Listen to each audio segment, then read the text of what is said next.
位在新竹北埔的百年老店龙源饼行，人潮总是络绎不绝。从西元1871年开始，这儿就传承这样的客家好滋味。番薯饼、芋头饼、玉皇酥，通通大受欢迎。这是因为老板张宗文坚持传统做法，强调真材实料。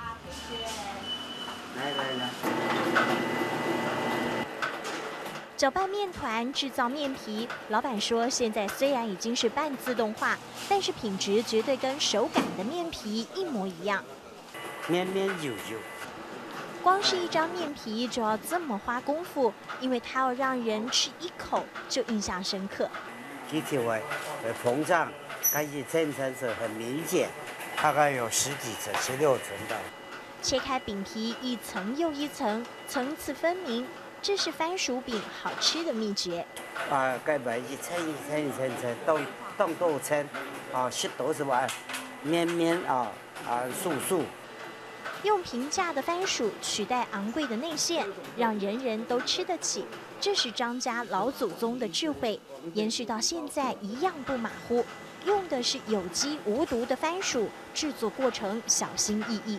太久会太硬，煮了不够太软太稀这个包起来也不好包。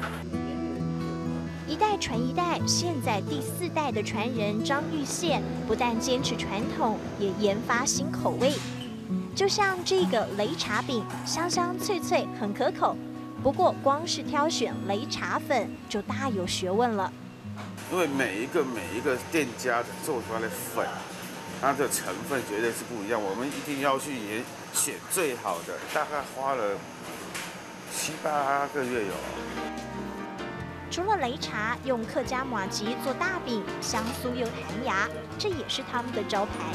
为了希望客家大饼也能变成行销国际的伴手礼，他们准备替它换上新包装，创意不断在心中发想。他们希望这样的客家糕点，民众吃在嘴里，甜在心里。